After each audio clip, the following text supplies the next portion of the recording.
The average American that has a 401k, they can't make all these changes.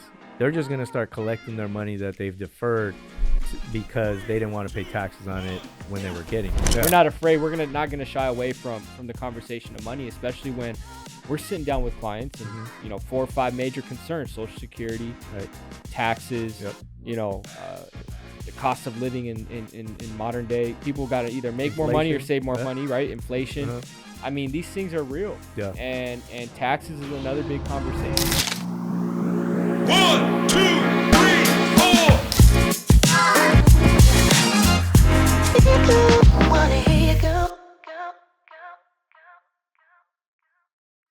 One of the things I love about this podcast, bro, is like it gives opportunity to have that divine appointment. Yeah. Everyone's got a divine appointment. Whether that be with an individual, a meeting, someone we're meeting at an office. I always tell people, like, I like to look at my business as a ministry because, I mean, I'm sure you God. You're meeting with families all the time, and Yep. there'd be times where Holy Spirit just moves. Yeah. You know? Every day as I drive in, I'm asking the Lord, hey, use me today. Yeah. Use me with who I meet. I'll see, on average, I see about 8 to 9 clients a day, so as they come in, who knows what he's going to do, and there's nothing, there's no hiding in my office what my faith is. That's good. So as my clients come in, new clients, existing clients, I mean, they're going to come in, they're going to see, where that is, where my faith is. So it's a daily, like I said, daily. Don't know who's gonna walk through that door. New clients, what they're coming in with. And I love it. I love that. That not knowing. I love living like that. Just knowing that God's in control. I'm not in control. So who's he gonna bring in? Wow, that's how's he gonna provide? Who's he gonna bring in? That's what's the best part about that is when you get to living like that.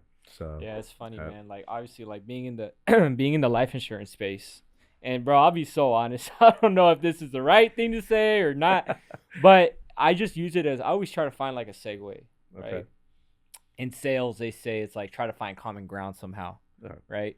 And just like you said, bro, we get the opportunity to kind of meet with people, and sometimes you don't know who's coming in through the front doors, right?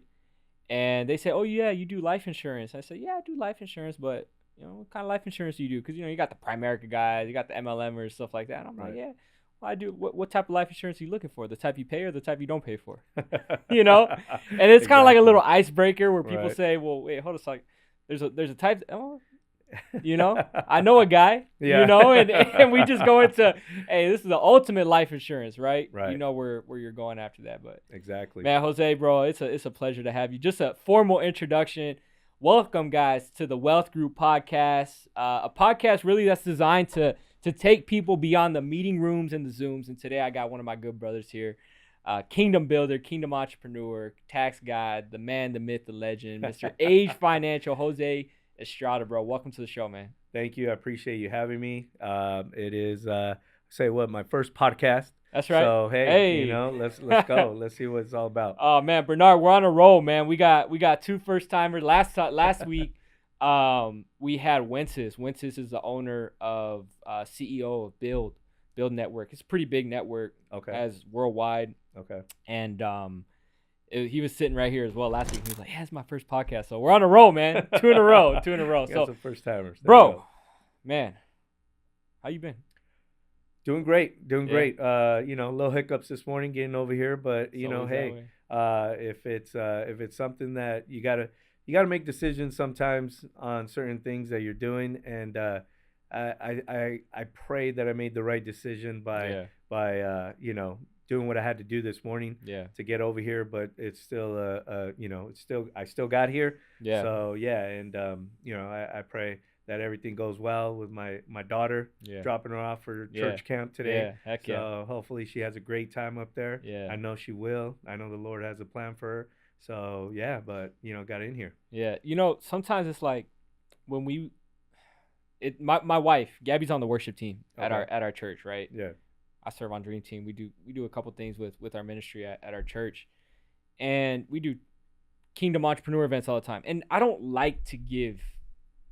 I call him a little minion, right? I don't like to give the enemy any type of credit. But sometimes when you're doing things, you're stretching out into other areas, and you're going out, and maybe it's in the workplace, maybe it's at home, maybe it's just talking to somebody at the grocery store.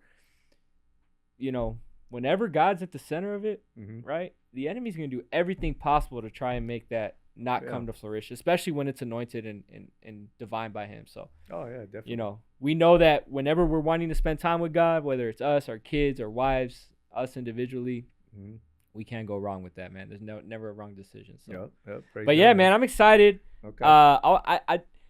I know we've been at TFA for quite some time, and the reason why, bro, I really wanted to have you on the show. Of course, you bring so much value when it comes to the tax space, having many years of experience in the tax planning arena. But you're one of the guys, man, when I first came to TFA that I remember it was at the old Chino office. Yeah. And I just remember us having a conversation in the parking lot. Outside. 20, 30 minutes, what it felt like. I was like first 3-4 months into the business. Yep. At that time, when I came to TFA, I was a different guy. I was in a different space. But it was the seed that you planted, man. Okay. And then I ran into you a couple times at Calvary Chapel. I think that was like 2021 or something like that. Yeah. Somewhere. Okay. But the beautiful part about it, bro, is that like you being an entrepreneur, being successful in your business. We'll get into like how you got into the tax business, stuff like that, and what you do for business owners. But you use that. You lead with your faith, and you're not afraid to talk about your faith in the business space when you're sitting down with clients or rubbing elbows with people, bro. I want to get into like who was Jose growing up, and how did you get to that point? To the point when I met you, short version, of course, but like who's Jose growing up, meeting your wife, having the kids, and then getting into taxes and everything else you do in business? Wow. I know it's a loaded one. We're gonna go through the whole. Okay. And if you want to bring the mic a little bit yes, closer. Yes, you can even move it here. No, you're good, bro. Yeah. All right. You know what? Grew up in Azusa, California. Okay. Raised by a single mom. Okay. Had 2 older sisters. Never really felt like I was without, because I had the support of my mom, even though she was working, single mom. Had 2 older sisters. I had coaches, cousins, family members always around there. So, I mean, I always had a support system, and thank God I was pretty good in sports. So, when, you do okay, coaches like you and stuff like that. So buddies, dads, my good friends that I still talk to these days, to this day, their dads, so it was a great time growing up. Like I said, never felt like I went without. Got into high school, still played sports. My mom, we always went to church, but I never really, like, I see some kids these days, like they have, like they know what their faith is about. Like, it's crazy, and like, I wasn't one of those, in high school, still running, gunning, doing what, doing what high school kids do and stuff, playing sports, and, did well in high school, and, went on to college for a couple years, came back out of college, started working in sales. So my background has started working as sales, and, so I love doing that. I was doing sales, warehouse equipment, and, started the ground up, installing, delivering, and that was with my sister, my brother-in-law's business at the time. So I was working with them, and then kind of, took a leave of absence from school, and, started working, making some money. Of course, you get the car, that whole thing. Start living the lifestyle. Right, yeah. So went through that, and then I bought a condo. Wait, no, yeah. That company, I was 21 years old. We went out to Arizona and said, hey, let's open up an office out here. Me and my brother-in-law went out because that's who I worked for. And business was good. This was 99. And it was just an untapped market at that time, the whole Arizona, Phoenix area. I went out there 21 years old. I got in my own office, you know, just working. You know, I was out there by myself. One of my buddies from high school actually lived out there, so at least I knew one person out there. But I moved out there and started doing business there, started selling, and it was great. It was actually so good for a couple of years that I had to come back because we got so busy. I was coming back and forth, driving, taking materials back and forth every weekend. So we just were spread too thin as a company. So we just said, come back. And then they were growing here as well. So they said, come back and we'll do everything out of, here. So I came back.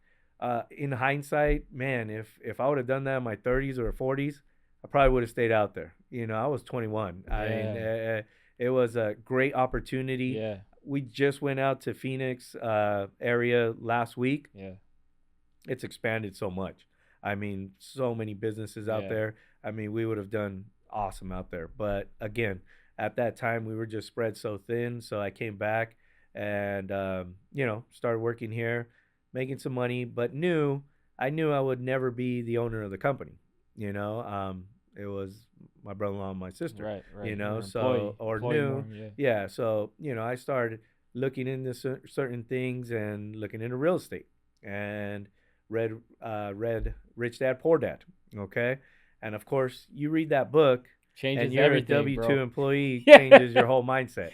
It's like, I'm gonna be a millionaire next month. Exactly. It's like I don't want to work anymore. Yeah. I don't want to go to my job. I want to do this. So Yeah. I bought a condo back here in California, in Laverne, and it was on the market. I was about to sell it.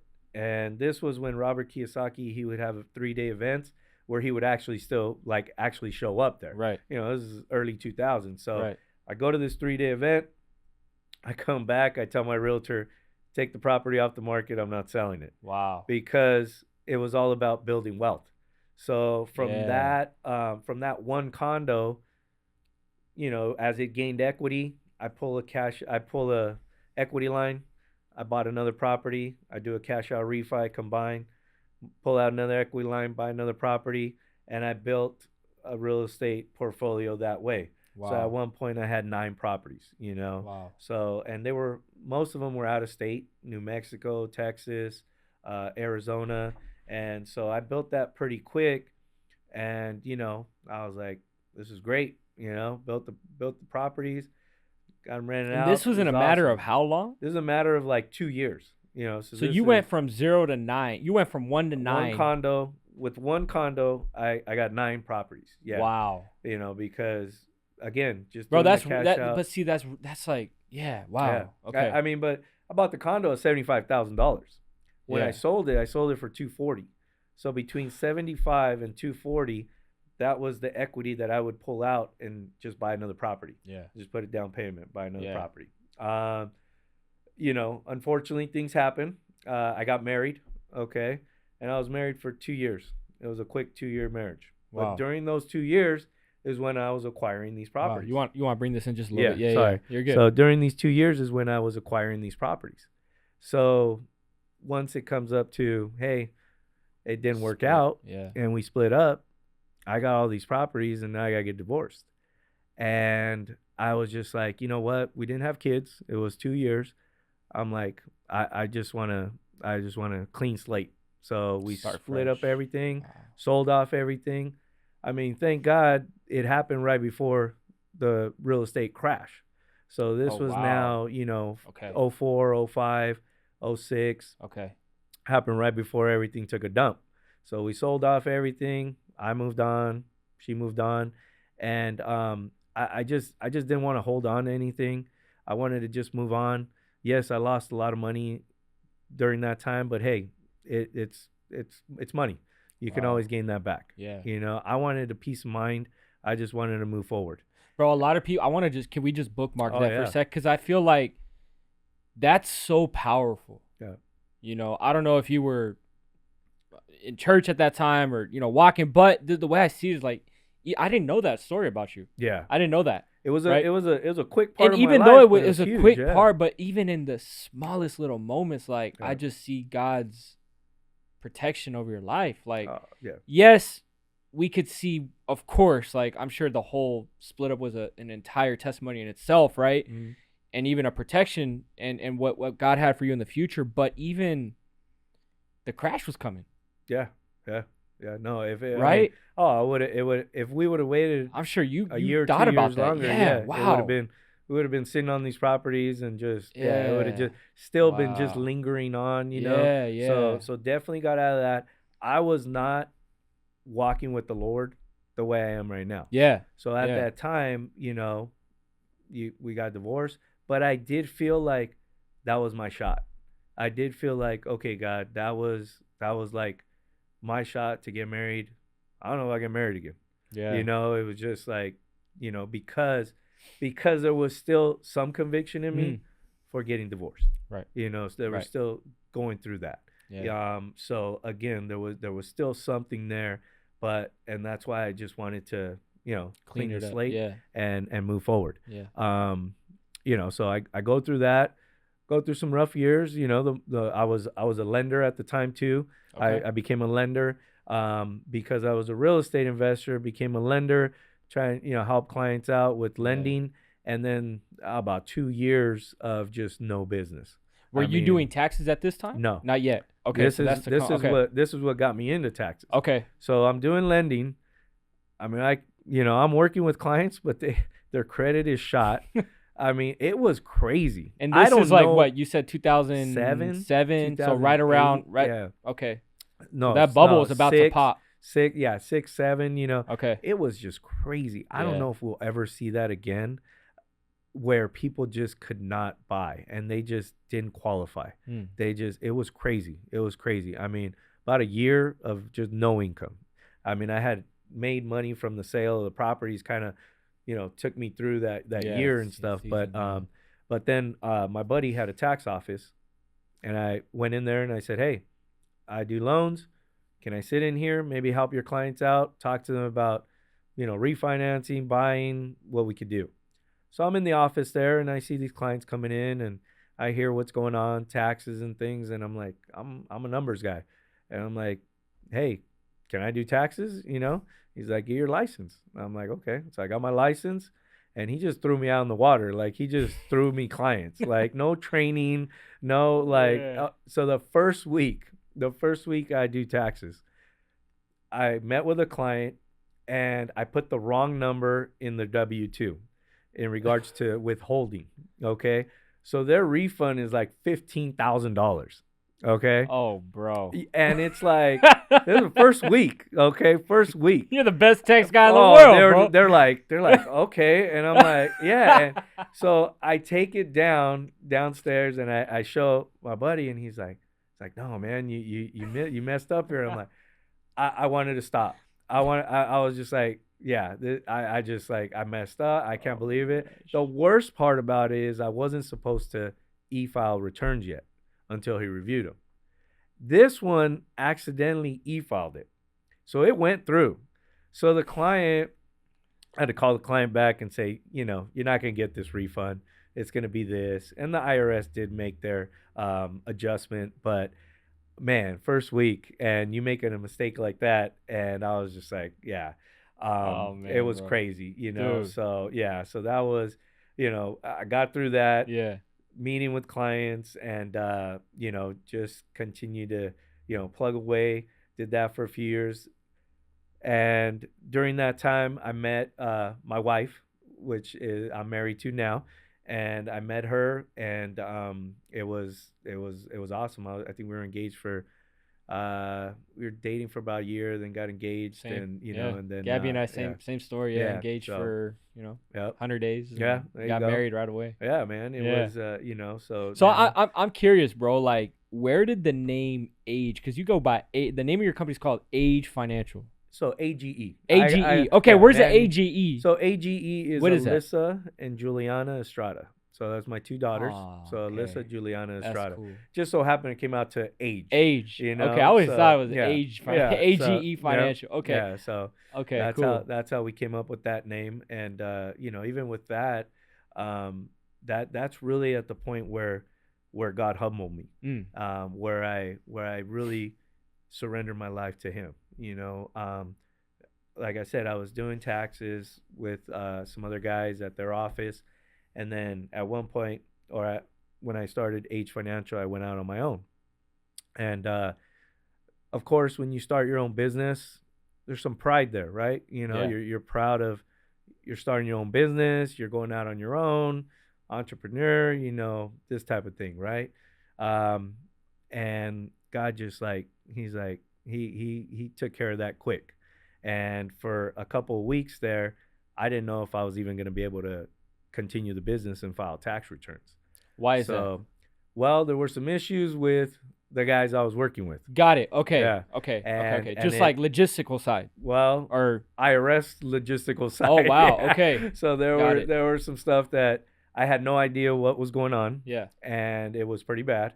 And again, just timing. So, bro, Like- this was a matter of like, if I'm doing the math, like 4 or 5 years now. Like Yeah. So maybe this more. is, Yeah. This is 08, 07, Okay. 08, So yeah, like so you're yeah, so yeah. you're going through hits. Well, that's like by the time. So I was working with them. No, I was working with them for a few years.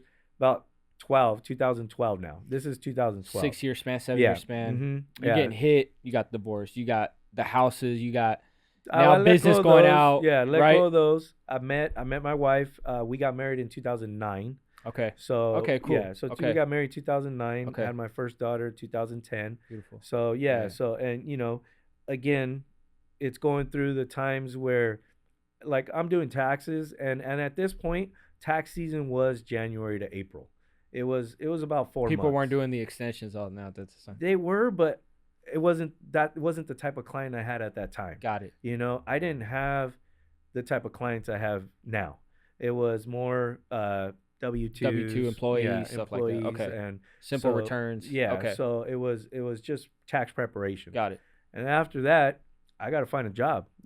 After April, it takes me through a few months of the money Yeah. I made, but Yeah. after that, I mean, it went from counting candy for Hershey, and we went to liquor stores and little mom and pop And shops. this is just startup. Well, it was just a job. Okay. These weren't even startups. It was a job. Got it. It was that. It was stocking ice cream Yeah. in markets. Yeah. For a few weeks, I always say I had Yeah. a career in Yeah. ice cream. My wife says it was like 2 weeks. It was like Yeah. so you're in the freezer. You're getting the ice cream, all this stuff. It was crazy. It was working at the fairgrounds. Yeah. It was trying to start up another product.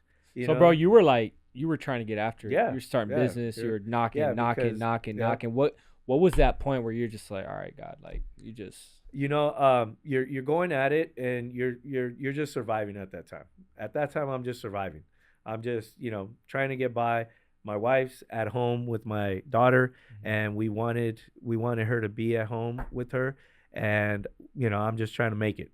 Just trying to make it, pay the bills, and going through those years. And again, where I thought then 2013 when I opened up my own office, I'm like, okay, this is my own office, and those little hurdles happened where there was a 2-week span where I didn't even know if I was gonna still continue to be able to do taxes. So that right there, that's when the Lord brought me to my knees. That's when He brought me to my knees, and I was like, okay, I'll surrender my life. This is yours. If you want this to go on, then it'll go on. If not, you'll lead me in another direction. And thank God, the IRS contacted me, said, okay, you can still prepare taxes. This is how Got you're it. gonna do it. Got it. And that's how I continued the business. Yeah. Okay. Wow. But that was where I really started putting Him first, Yeah. and really knowing that it is His business, and I had to give Him what was His. Yeah. And ever since then, there's been a year where I didn't do it like that, where I didn't put Him first. I tried to go on my own understanding and try and say, well, let me try and do this. I think I'm going to do this differently. I think this will work out a little bit better. And thank God that the way He works with me, or maybe that I'm just hopefully open to Him, is that it doesn't take a lot of time for me to like turn the direction. Yeah. If I'm Yeah. going wrong way, hopefully he really shows me and I see it, and I'm like, okay, God, Yeah. you know, I like one thing that I did from early years was learn from other people's mistakes. Yeah. You know, I didn't have to go through it. Some people they gotta go through stuff. Yeah. Some people they gotta go through I things. tell people all the time, know? man. Like, there's a lot of times, and I when I kind of share a lot of like my testimony, I tell people like what I've, at least from observation, Okay. is I've seen a lot of people come to the Lord when they've hit absolute rock bottom. Yeah. Right. Oh, And yeah. that's, you know, God's gonna meet you there regardless, whether you're at the top, Right. bottom, in the middle, don't matter. Yeah. As long as you're willing to reach that hand out. Exactly. Right. He's reaching out for you. Yeah. It's just a matter of, are we gonna obey and reach our hand out and say, all right, God, like, Yeah. I'm gonna give it to you. Exactly. And so, you know, personally, like my story, like my story wasn't, I hit rock bottom. Yeah. It was just more of like, God, I see you. I want this relationship with And you. that's But awesome. some people, Yeah. I mean, that's that's great. You know, Yeah. and I saw that, like, I remember that conversation we had in the parking lot as well. Yeah. And what I had to realize during that time is like everybody's in their own Walk. season and walk Yeah. with God. Yeah. Not everybody's gonna be in that same level or season that you're in. Yeah. You know, and that's I learned that as well, because you know, when you surrender your life, you're like, you want to tell everybody about God. I mean, You're on that fire. you know, yeah, and you want to, and then your boys, you want to just like, what are you guys doing? And you know, it's like, you know, you're trying to help them. You know, you want to help them, but sometimes it might feel like you're judging them.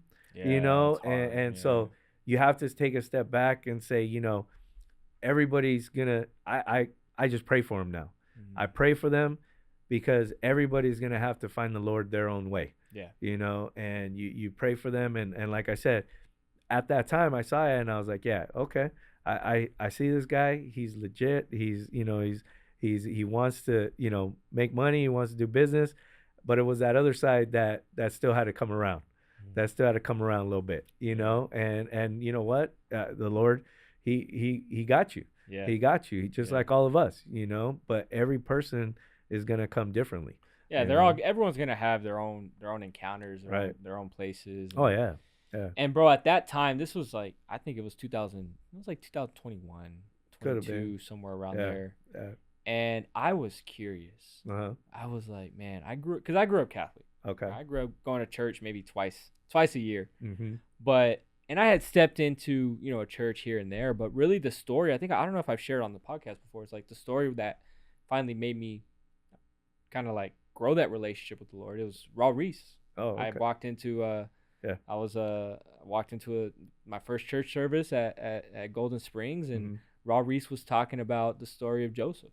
Yeah. Right. And essentially how he was betrayed by his siblings. Yeah. Right. Mm-hmm. And to me, I mean, you've kind of heard my story in the past. Like, I went through a 6.5-year probate case when my dad passed in 2009, and you know, I'm the youngest of 7, and that story really captivated. But just like you said, God knows how to speak to you. Yeah. Right. And really, when I started growing my faith even more was when my current church now, they were throwing a business and faith event at the church, and I was like, yo, what the heck? Business and faith, like what? Like, I didn't know anything about now what I know now, right? Building for the kingdom, using your business and ministry, all this stuff, right? Okay. And I'm like, again, there's God again knocking on my door saying, hey, there's business people in the kingdom. Yeah. Right? Yeah.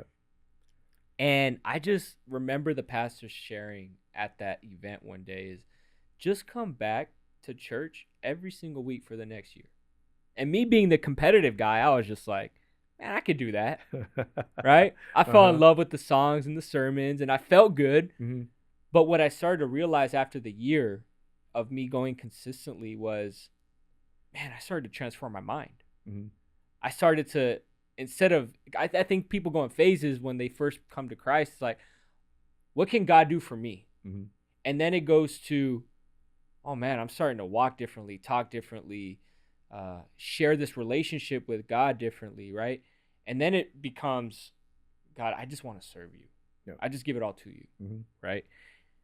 And it works with business, finance. And what I started to see, man, is just like, my wife came in. Mm-hmm. We have 2 beautiful kids, got married. Yeah. Business started to transform. Mm-hmm. And yeah, you know, you're going to go through those times where, you know, you try to share it with people. And the Bible says, you know, when Jesus was sending off the disciples, he send them off 2 by 2s. Yep. If they don't want to hear it, put your sandals back on, dust your feet off, keep on moving. Yeah. You know, and sometimes that's how it is. Yeah. Right? And, you know, Yeah. bringing up Raw Reese, and that's basically, I mean, the same thing right here. Yeah. Because I went to church before, but I didn't go to a church that taught conviction. Yeah. I didn't go to a church that taught, you know, a relationship. Yeah. I went to a church that you're going to be blessed, everything's going to be good, and drop your tithe off before you go, before you walk out. Yeah. You know, unfortunately, you know. And so I was out clubbing Friday and Saturday, and then I go to church on Sunday. Yeah. And I thought I was good. Yeah. You know, until you go to a Bible teaching church and there's conviction and they're just teaching the word of God, that's where I really surrendered. And you know, when I heard not so much, I mean, Raw Reese, yes, but it was just one time where his son Ryan, who is now, you know, taken, you know, come in and was saved, and he you know, he does ministry all over. And I heard him one time, and this was at a men's breakfast, and I invited a few guys, and they all said they were going to come. And then we get down to the day, and no one came. Yeah. And I'm like, I'm just gonna go by myself. Yeah. And I went by myself, and that was the day that, you know, I went up there and said, you know, that was it. Yeah. But again, no, it's great to see how God works. And I mean, I just give him all the glory. So, dude, you know? now you got Age Financial. You got that. you know, you're doing taxes. You guys are based out of Glendora. No, San Dimas. You guys are in San Dimas. Yep.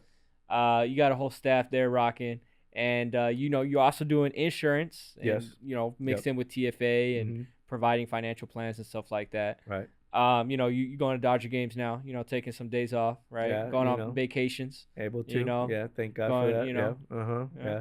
This I've really made it a point this year to spend time with the family. That's summer. good, man. Yeah, because with the girls getting older and my wife, you know, just we just need that time. That family time is so important. I'm learning that in this new season of life that I'm in, is, you know, is now being a husband and fatherhood, and I tell people my goal right now is, you know, previous 10 years of entrepreneurship was I just want to be an entrepreneur, work 15 hours a day, build up, and that's great and all, right? Yep. But now my goal is I want to be a better husband and father than I am an entrepreneur. Yeah. Right. And a lot of times that's a hard thing for people to understand. But what I've realized is that God is just blessing it all over. Yeah. Because we're putting the priorities in place, spending time with him, spending time with our spouse, spending time with our kids, our family, our parents. And then don't get me wrong, I'm still hungry. I'm still building business, right? Yeah. Like we have a big event. We'll talk about that here in a bit. Okay. But it's just priority. I think when we start to do things in order of which God wants us to do things, he'll start to bless the rest. Yeah, you know? definitely. So definitely. No. One of the things I wanted to talk about as we kind of transition, like I said, you're a Dodger guy. You love the Dodgers. All right. Right. And you know, you went to the Dodger game the other night. I'm texting you, sending me pictures of the ring and stuff like that. Getting a good time. Bro, Shohei Ohtani. Yes. Right? Mm-hmm. The modern day Babe Ruth. Yeah.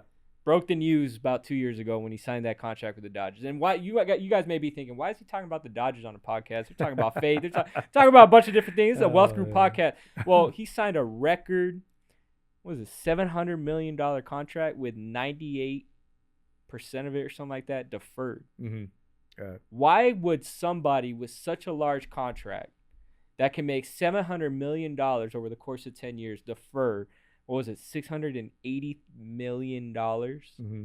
Why would somebody defer something like that?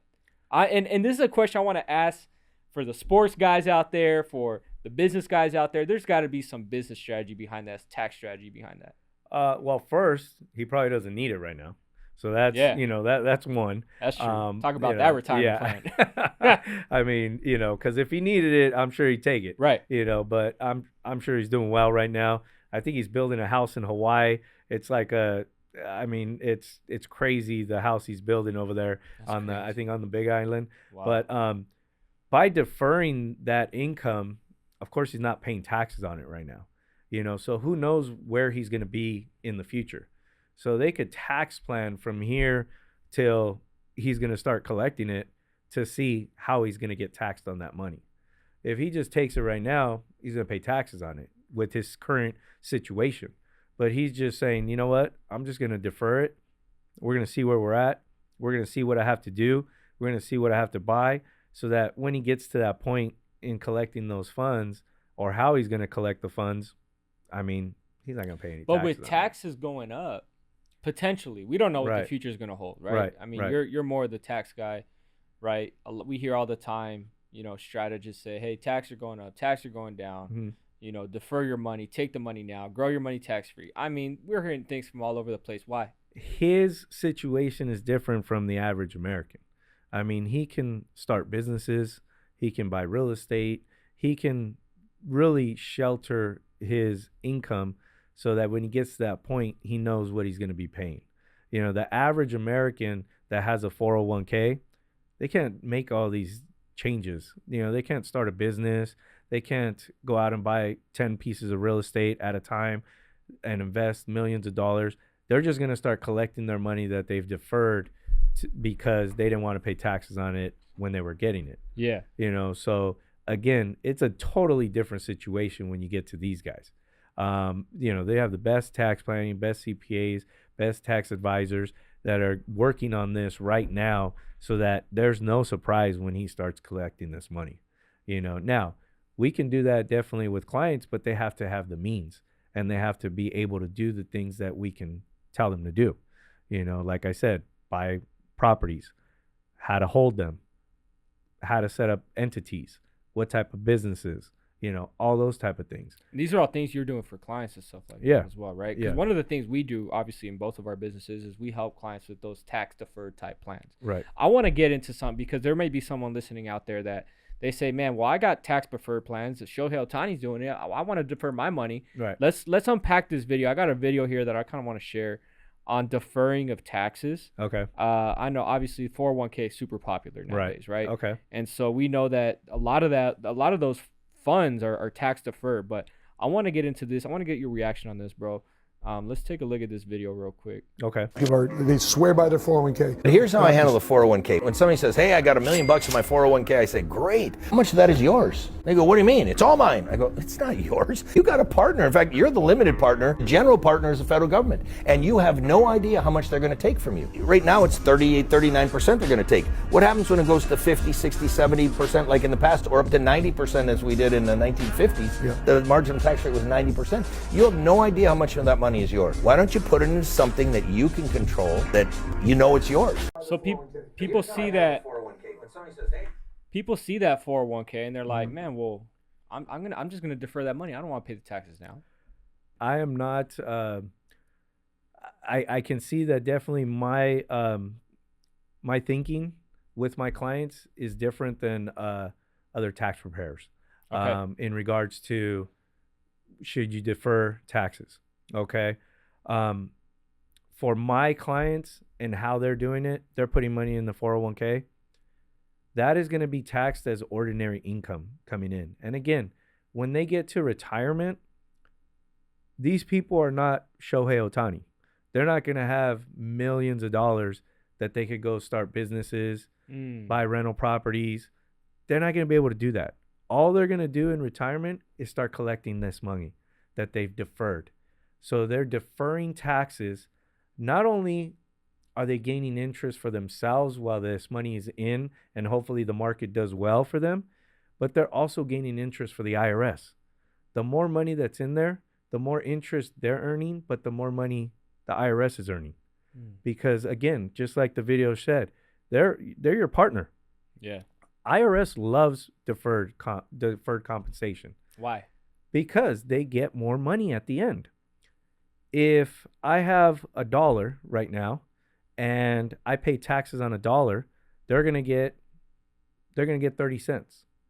But that dollar, it increases to $100,000. Now they're gonna get $30,000 of that money. They just get a percentage. You either pay the tax on the seed or you're gonna pay the tax on your harvest. And that's what people are doing by putting away deferred money. They're not paying taxes on the seed, but they're going to pay taxes on the harvest. And the IRS loves that. I can give you 2 numbers that tell you what the IRS wants you to do. The IRS allows you to put $22,500 in a 401k a year, but they only allow $6,500 in a Roth. Why is that? Why can I only put $6,500 in a Roth, but I can put $22,500 in a 401k? This is what they want you to do. Once you put it in here, they know they're going to get their taxes. And guess what? If you need it out early, they're going to penalize you 10% and get their taxes. If you don't pull it out early, great. They are invested with you until you all the way through. Yeah. And with my clients, or most of my clients right now that are doing deferred compensation, right now they have kids at home. Right now they still have mortgage that they're paying. Guess what? When they retire, no child tax credits. The mortgage might be paid off. So now all they're doing is paying Uncle Sam, because they're going to get all that deferred compensation coming in. And if they start collecting their Social Security, they might even have to pay taxes on the Social Security. Let's talk about that. Can we talk about the Social Security a little bit? Because that's going to be a big one. There's a lot of clients that I have may not listen to the podcast, right? But Social Security is a big conversation, especially with what recently came out, right? Yeah. Is it tax? Is it not tax? Yeah. What do you know currently? And we're shooting this, July 24th, 2025, right? When this video is being shot out, right? It's gonna be out forever. But what's the latest status that you got so far? So specifically, I'll be talking a little bit more in depth at the event. We got an event coming up. By the way, quick little plug in. You're listening this far. We got an event. I'm gonna put the link down for the event in the city of Chino Hills, Los Serranos Country Club. Jose's gonna be talking the Wealth Builders event, but let's get back to the show. Let's go ahead. Okay. Yeah. So there's been a lot, no tax on Social Security. That's not the case. You're still going to pay taxes on Social Security. What they did was they gave a higher standard deduction or additional standard deduction to taxpayers over 65. Okay. So they're going to get a higher standard deduction, which will bring their taxable income down. The stat that I read is like 90% of the people will pay less taxes on their Social Security. Less taxes. You're still probably going to pay taxes, okay, depending on where the rest of your income is. Because if clients have other retirement accounts that they're collecting, or they're still working and they're collecting income that way, the Social Security will still be taxable. So that is one discussion that I'm going to have with each of my clients who's collecting Social Security this year, is how it's playing out, and yeah, it's something that we're going to have to deal with as clients come in, because if they, I thought there was no tax on Social Security, or I thought, we have a tax break. What have you heard? Because I've heard 2 things. Social Security isn't running out, it's running out. What have you heard? I don't think it'll ever run out, because I think they'll fund it. Yeah. But where are they going to get that money from? Is it going to come from taxes? It's got to come from somewhere. Not to mention the US debt. Right. Yeah, exactly. So again, I don't think it'll run out. I think they'll do something to change it, to, modify it. Because I think already right now, I think they stopped. There's a certain age where now you can't, if you were born after a certain year, you can't take Social Security until a certain age. So I think they're changing the age limits as well. Social Security, when it started, they didn't think anyone was going to collect this. I mean, the average life expectancy of a person when they started Social Security, I think, was 52 or something like that. Do you know around what year that was? I know I'm putting you 20s, on the spot now. Yeah, 20s, 30s, something like that. 20s yeah. And 30s. Okay, so again, at that time, people weren't living as long as they are now. Yeah. Baby boomers came and living into their 70s, 80s. They didn't think all these people were going to collect Social Security. So again, now, yeah, it could run out. Yeah, and we talk about that. I mean, when obviously I'm sure you talk about it with your clients. We talk about it with our clients. This is a Wealth Group podcast. We're going to talk money, right? Yeah. We're not afraid. We're not going to shy away from the conversation of money, especially when we're sitting down with clients and 4 or 5 major concerns: Social Security, taxes, the cost of living in modern day. People got to either make more money or save more money, right? Inflation. I mean, these things are real. Yeah. And taxes is another big conversation. Yeah. Especially with people that, are getting ready to retire, right? Yeah. 10,000 baby boomers retiring nearly every single day for the next 8 to 10 years. Like I said, and crazy. it is. And so when Yeah. a client comes in and they're in their 20s, 30s, or even still in their 40s. Are you strategizing differently with these people? Oh yeah, definitely. That's what I'm saying. What do you telling the 20s and 30-year-olds? As they come in, I get a cheat sheet. I get their W-2. Yeah. So even you, I don't know if you ask your clients to see their W-2. Because if you did, you could see how much they're contributing to their 401k. Right there, that already gets you into the room. I already see these people are contributing to something. And then you start talking to them. Do they know how that 401k works? 95% of my clients don't know how it works. They all did it because everybody else is doing it. That's what the guy was talking about. Exactly. Yeah. Everybody else is doing it. Because you get a job and they say, oh, do you want to put away money in your 401k, 403b? Everybody's doing it. It's easy. It comes out of your check. Yeah. It's, you can trust it. It's there at the company. So how hard is it for a client to trust someone to come into their house and try and get them to invest in a product? You got to have that trust. If you don't have that trust with a client, they're not gonna give you money. Yeah. So that is something that I take that is something that's very valuable and I take very serious, is that I have accountability to my clients. Whoever I get to invest in a product or invest in an annuity or a life insurance plan, I want to see them every year. They're my tax clients. That's good, yeah. I'm not the guy that's going to come in, give them something, and they never see me again. So I do have that accountability with my clients, but I get the cheat sheet. I get to see how much they're contributing to their 401k. I ask them about, do you know how it works? Yeah. 95% say no. Yeah. And I explain it to them. Yeah. I go, this is where your money's going. It's sitting in the market and it has not been taxed yet. Okay. So again, IRS loves that because they know they're going to get their taxes at one point, whether it be in a few years or hopefully in 30 years, because you will make more interest. The more interest you earn, the more interest they earn. And just a quick, just like a sidebar, because I mean, you're a tax professional. You mentioned I'm placing them either in a Roth, I'm placing them in a tax, an annuity, a tax-free type of account, obviously cash value life insurance. There's different ways. Yep. Question that I would say for you as a business professional, obviously people know, we have an insurance agency. Okay. Why are you a tax professional cross-pollinating, or not cross-pollinating, but leveraging something like what we have on the TFA side? Right. Right. Why? Because there's tax people that I've talked to where it's like, no, I want to stay away from insurance. I don't want to talk about any of that stuff. I just want to stay on taxes, which I respect. Right. But where's the value that you kind of saw of incorporating the services that we have with your clients? The trust, just the trust that my clients have put into me. And it took me about 2 years before I brought anything out to my clients. Really? Because so as my clients came in, I told them, I'm working on something right now. I don't have it yet, but I just want to let you know. Got it. So for 2 years, as my clients came in, I just let them know that I'm looking into things. I was looking into different companies. I was interviewing with different companies. I was looking at different products because, again, I take our business serious where these are my clients that trust me. So I didn't want to bring something that was not good. Reputation's huge. Exactly. Yeah. And so, again, it took me about 2 years. Finally, when I got it, then they came in, and that's an appointment right there. Wow. So I spend with my clients at least an hour with each client so that I prepare their taxes. But as I'm preparing their taxes, I'm going into these other options. Yeah. And then I ask them, if you want to go into deeper, let's schedule an appointment. Yeah, I love that, man. Mm-hmm. I love that. Yeah. I think that's awesome. One of the segments to kind of continuing the conversation on taxes. Okay.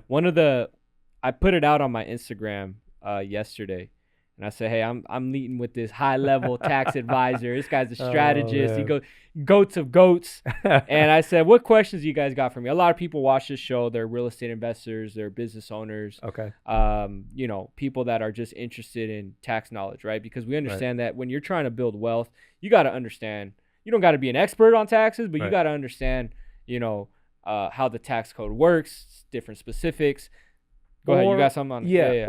Or have the people that understand it. Or have the people. That's where I was going. Or have a team. Right. that understands how to do that, right? Exactly. I've had in the past, Mm-hmm. right? And I'm not the type to put any names out there, but I've had people, first time I made, over 120 grand my first year of entrepreneurship. I was in the fitness space, and I ended up paying a $20,000 tax bill. Yeah. Probably filing as a sole proprietor. I didn't know Yeah. what the heck I was doing. I was like, yo, I made 120 this year. Yeah. I'm balling. Yeah. I'm spending it. And then I go, next April, I Yeah. get a bill, and I'm like, yo, what? Like, hold on. I don't Yeah. got that no more, So let's Yeah. get it. I asked the IG some questions. Okay. I'm not going to go through all of them. Obviously, there's too many. Maybe we could do like a second episode in the future. But Okay. a question that I did get from 2 real estate investors, cost segregation and accelerated depreciation when buying real estate. Okay. Right. It's been the other one very similar. Yeah. Can you go back on cost segregation properties and get 100% bonus versus 60 or 80%? What does that mean? Yeah. And what is cost segregation? I guess let's start there. Actually, let's go to the bonus depreciation first, and Okay. then we'll go into cost segregation. Because Okay. cost segregation, well, no, we could talk about cost segregation first, and then Okay. we'll go into bonus. Cool. So cost segregation is where you take a property, and when you buy a real estate property, a residential property gets depreciated over 27 and a half years.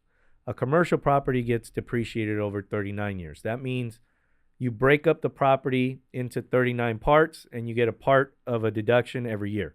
So let's say your property was $27,000, a residential rental property, $27,000. You get $1,000 write-off every year, okay, because it's broken up 27 and a half years. Cost segregation, what it does is it segregates and it splits up the property into different parts. Toilets, sinks, flooring, it just separates it, okay? So you get to depreciate each one of those things a lot quicker than 27 and a half years. Could be 5 years, could be 7 years, and that is accelerated depreciation. So you're taking that depreciation in 1 year or 2 years a lot quicker than you would the 27 and a half years. So you're accelerating the depreciation. The IRS allows you to depreciate properties, even though most properties appreciate, most of the time. The IRS is saying they're depreciating because they're depreciating. They're getting older, but again, cars depreciate. They don't really gain value unless you have certain type of sports cars or old vehicles, things like that. Right. But again, properties, they let you take depreciation as well. So now, did I lose you? Or are we good? No, we're running. We're running. So we're depreciating the property. Cost segregation just breaks the property up so that you could take a lot more sooner. Okay. You do have to be careful with that though, because you have to know what you're getting into when you're buying a property and doing cost segregation. Okay. If you're buying a property and you want to sell it in 2 years, you don't want to do cost segregation. Why? Because you're going to have to, yes, you'll get a write-off, but then when you sell the property, you're going to have to recapture that depreciation that you wrote off. So now you're going to have to pay taxes on that depreciation because you got a credit for it. You got a write-off. Right. Well, now the IRS is like, okay, since you sold it, you got to recapture that. You got to pay taxes on the depreciation you wrote off. Now, if you're going to buy a property and it's going to be long-term and you're going to keep it, you're going to go into real estate investing, then it's great. Do cost segregation. If you're going to do a 1031 exchange with it and you're going to roll it into something else, great. As long as you stay involved in real estate, cost segregation. And there's a cost to cost segregation. You have to pay someone to do this. An engineer's got to go through and they got to do this. We have companies that do the cost segregations. Yeah. There's a cost to that. It's not cheap. It's not like it's $500. Yeah. It could be thousands of dollars. You have to see everybody's situation is different. Is it going to benefit you in your tax situation? Yeah. So again, first of all, you got to look at the property and see how much the cost, if you can even cost segregate the property and what it would, how it would make sense to your tax situation. Now, is this only something that, and you would say that this is more for the person that's buy and hold? Yes. Yeah. Okay. And again, it's great. If you use it the right way, Yeah. yes, it will save you thousands in taxes. This is the best way to save on taxes, buying real estate, doing the cost segregation so that you could save in taxes against any other income that you have, whether it be business income, W-2 income, 1099. This would be the best way. Yeah.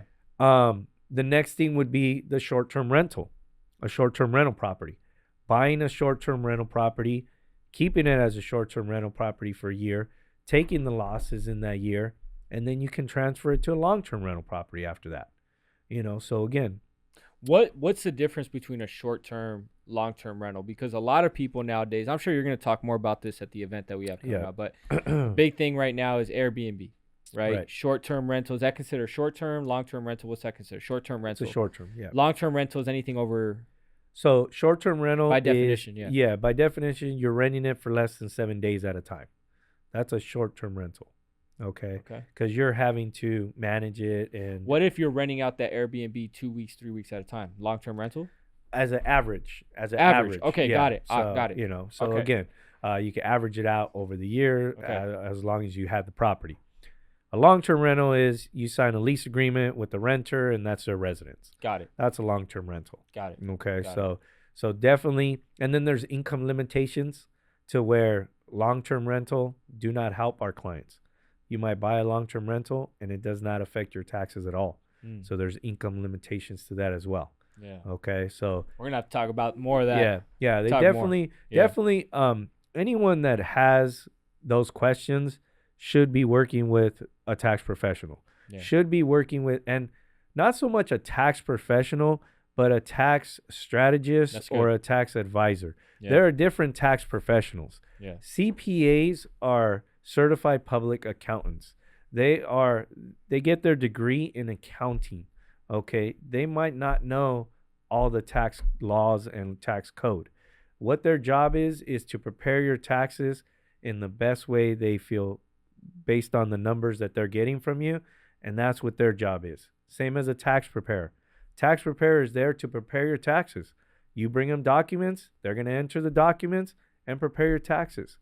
Tax strategist, tax planning, totally separate. Now we're talking about when a client comes in, I'm looking at what I can do to help that client in how they're going to prepare their taxes. Not just prepare them, but what can we do in their specific tax situation? What can we change? What can we improve? That's what, when a client comes in, that's what I'm looking at. I'm not just entering numbers. And that's so big because, and please don't take this wrong. Like, if you're that person that goes to one of these big commercial tax planning firms, like, that's cool, right? Tax preparation firms, that's awesome. But I love what you just said, is that there's a massive difference between a CPA, an enrolled agent, or a tax preparer, and a tax strategist. That's huge. And the EAs, most of the time the EAs would be that tax strategist, because they got to learn EA, tax enrolled law. agent. Yeah, enrolled agent. Okay. Yeah. So that's where that would be. Awesome. And then, like I said, you got to know who you're meeting with and how they're going to be able to help you. How do you know when should everybody go to a tax strategist? How much money should people do? What's the average that you probably see? Hey, if you're making over 200, 150,000, or, who do I go to? I'm trying to do my taxes. I'm getting ready. By the way, shameless plug, you're a business owner, you're listening to this. We're doing end of year tax planning strategy session at the Wealth Builders event. So make sure you get your tickets. But going back to this, how much money should people be making, or what position should they be in to, pick one? Usually, I mean, you talk to some people and they'll give you, or you talk not to some people, but you'll talk to some tax strategists. They're going to charge a good amount for what they do because they're going to save you a good amount in taxes. So they charge a certain amount. So they want high earners because they know they can pay their fee. Yeah. Okay. But I mean, I'm amending actually 2 years of tax returns for a client right now that was actually in training that I did, and she came in and she made $12,000 after expenses on Oh, a wow. Schedule C. But her taxes were so messed up that we're gonna get her back at least $5,000 on a refund Wow. because of how they were prepared. Wow. So again, It all I depends, can't but again, that's a business client. That person's and it was this preparer had to, like, the system should have just defaulted to her getting this money. This preparer actually had to do something totally wrong to get her to not be able to get these refunds. That's awesome. And that's, unfortunate. Yeah. That's Yeah. unfortunate. Fortunately, she came in and I'm Yeah. able to do this for her. Yeah. But unfortunately, I mean, I see stuff. I see new clients come in. I see their Yeah. stuff, and it's All the time. I gotta question myself sometimes Yeah. because I'm looking at these things, and I call my CPA because I have a CPA.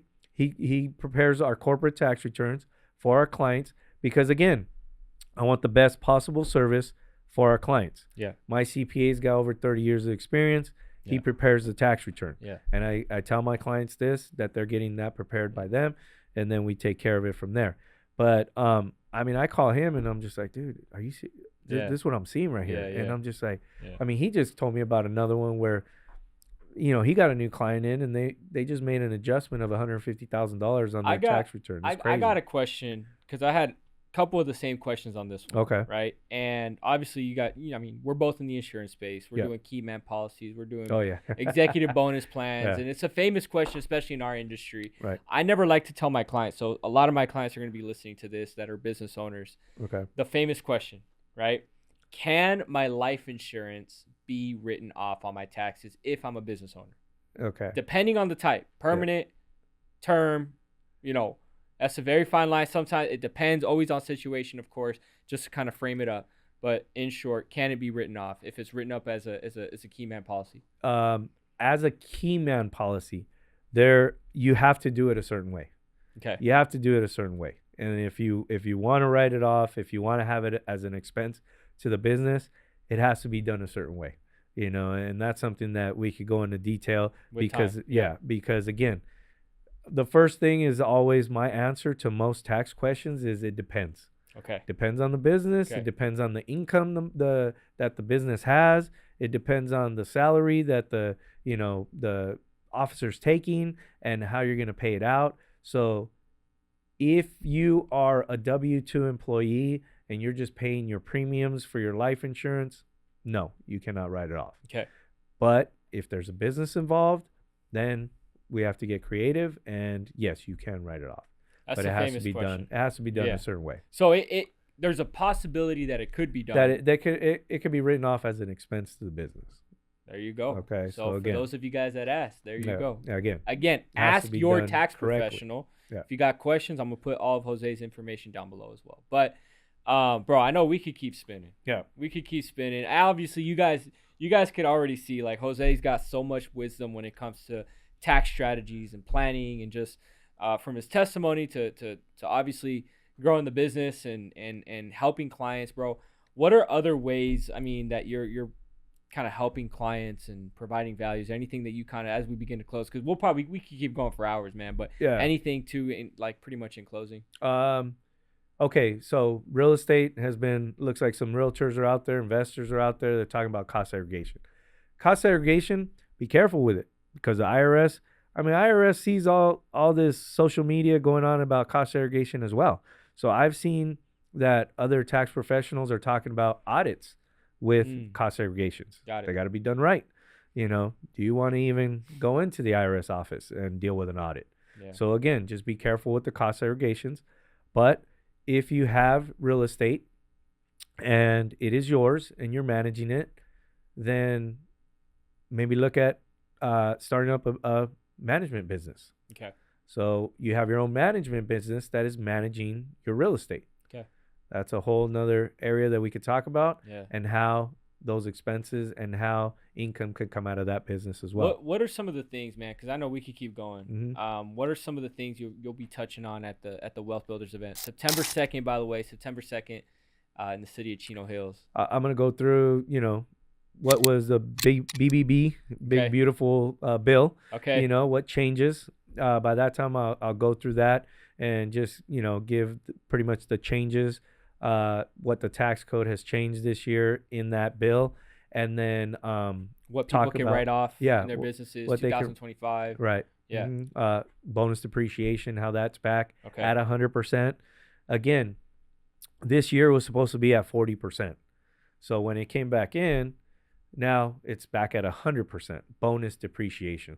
Those are for any items that you buy that you have to use for your business. Vehicles can also be over 6,000 pounds, can be depreciated 100% this year. So again, that is a big one that has come back for business owners because it was down to 40% this year. It was phasing out. It was going 100, 80, 60, So again, that's one. We'll talk about entity structures. What's the best entity for you? Should you just be self-employed? Should you have an LLC? Should you have an S corp? Because again, not everybody needs an LLC. Not everybody needs an S corp. It all depends on your specific tax situation. Come out to the event if you want to get the answer to that question. Okay. All right. Cool. There it is, man. Jose, bro, it's been a pleasure, man. I know we definitely got to run it back for another session. All right. Before we end, man, anything you want to share with the people? Just you know what? Put God first. Put God first. That's it. My business is where it's at because of that one reason. Amen. That's about it. I can't take any credit for it. It's all him. I work for him. It's his business. That's about it. If you do that, if you really do that, he will blow you away. I mean, he blows me away every day. That's right. I mean, I don't know who's going to text me, who's going to call me. That's all him. That's all him. It's, the real riches are stored in heaven, man. Yeah. This is all going to pass away. Business, trends, Yep. real estate, Yeah. money here on earth. The real wealth is in heaven. So I second that. Okay. Appreciate that, man. Appreciate Thank you for coming on. All right, man. And let's get ready for September 2nd. There Cool. it is, guys. All right. Guys, tune into this episode. Share it with somebody if you found value with it. Subscribe to the channel. We're trying to get there. We're trying to take the Wealth Group podcast worldwide, man. We want business owners, entrepreneurs, investors to tap in. And if you found value in it, anything, drop it down in the comments below. Let us know. What do you want to hear more of? We want Jose for another session? Yeah, of course we do, right?